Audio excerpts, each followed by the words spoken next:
तुम परेशान लग रही हो। मेरी प्यारी सी मासूम सी नटखट सी रुखसार, कैसी हो? भूल तो नहीं गई मुझे? वैसे मुझे तो तुम याद हो। तुम भूलने वाली चीज कहाँ हो? क्या करूं, भुला ही नहीं सका। बहुत याद आती है तुम्हारी, इतना याद आती है कि तड़प तड़प कर सांसें बंद होने लगती।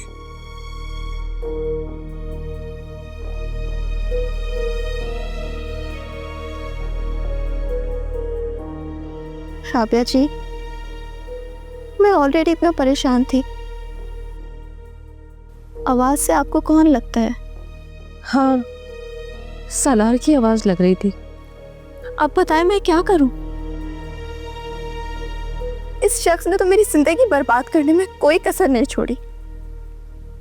अब मैसेजेस कर रहा है। कब किया उसने ये मैसेज? आज सुबह ही किया है। और जब मैंने कॉल करने की कोशिश की तो नंबर ही बंद कर दिया। तो तुम पुलिस में रिपोर्ट करा दो। किस बात की रिपोर्ट करूं राबिया जी? रुखसार, तुम फिक्र नहीं करो। ऐसे गलीज लोगों के बारे में सोचा ही मत करो। सच में राबिया जी, मैं बहुत टेंशन में हूं। रुखसार, तुम परेशान मत हो प्लीज। कोई भी कॉल या मैसेज दोबारा आएगा तो हम एक्शन जरूर लेंगे। राबिया जी, अब वो कॉल्स भी करेगा और मिलने को भी बोलेगा। नहीं, ऐसा मत सोचो। वो तो तब की तब देखी जाएगी। अच्छा मुझे ये बताओ कि वो फवाद तो ठीक काम कर रहे हैं ना? राबिया जी, अगर वो काम नहीं करेगा तो मैं कान खींच कर काम करवा लूंगी। रुखसार, वो हम सबका बहुत ख्याल रखता है, सो प्लीज़ तुम भी उसका ख्याल रखा करो। मैं उसका पूरा ख्याल रखती हूँ, लेकिन उसकी बदतमीजी मुझे तकलीफ देती है। नहीं नहीं, वो बिल्कुल भी बदतमीज़ नहीं है। वो तो बेचारा खुद बहुत तकलीफ में है। इसका मतलब है आप वाकई सीरियस होती जा रहे हैं? कह सकती हो। अब अगर उसने मुझे दोबारा प्रपोज किया ना तो मैं इनकार नहीं करूँगी।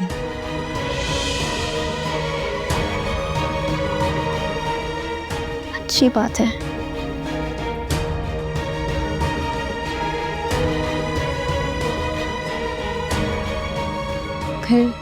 फिर क्या करोगी तुम? बताओ।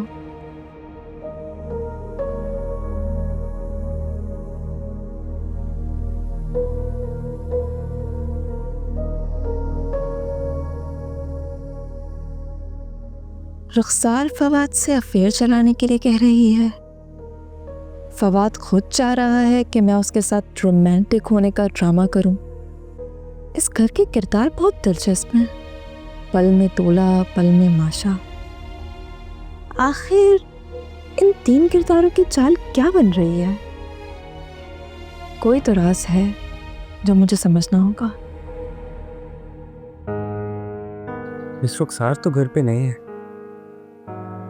हाँ, अगर उनके रूम में जाकर कुछ तलाश करने का मौका मिल जाए तो फिर शायद कुछ सबूत मिल सकता है। लेकिन मैं नाखल से नजरें बचाकर किस तरह से जाऊंगा? थोड़ा सा खतरनाक साबित हो सकता है।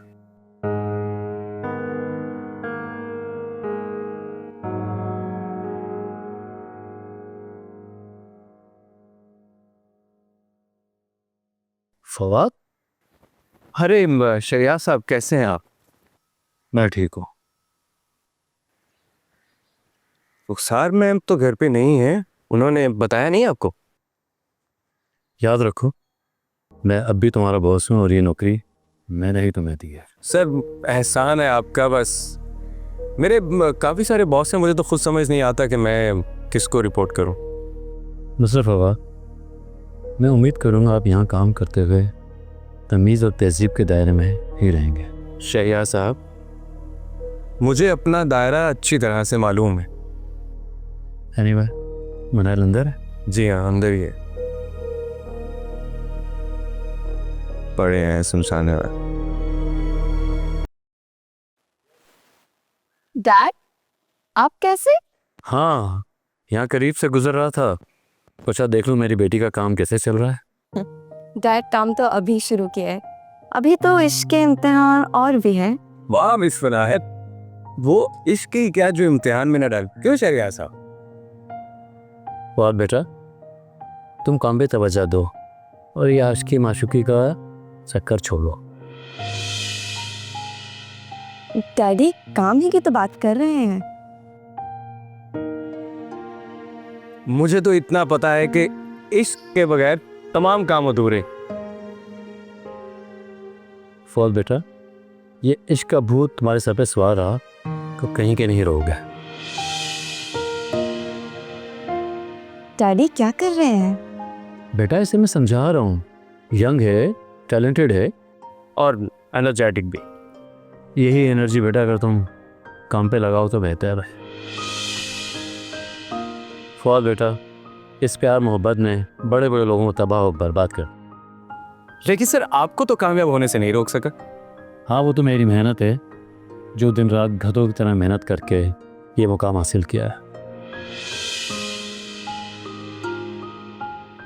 और ये मेरी बेटी से पूछो, फॉरेन यूनिवर्सिटी से किस तरह उसको डिग्री दिलवाई है मैंने। डैड, आपको डॉक्टर के पास नहीं जाना था? हाँ, एक काम करो, तुम भी मेरे साथ चलो। लेकिन डैड, काम रुखसार नाराज हो जाएगी। अरे आप जाइए, मैं बता दूंगा रुखसार को। थैंक यू फॉल बेटा। वैसे आप किस डॉक्टर के पास जा रहे हैं? क्या नाम है उस डॉक्टर का? बेटा मुझे कुछ याद नहीं आ रहा। क्यों, तुम्हें करवाना है चेकअप? हाँ, याद आया, आशिक हुसैन। चले डैड, हम चल। Thank you. आ जाओ।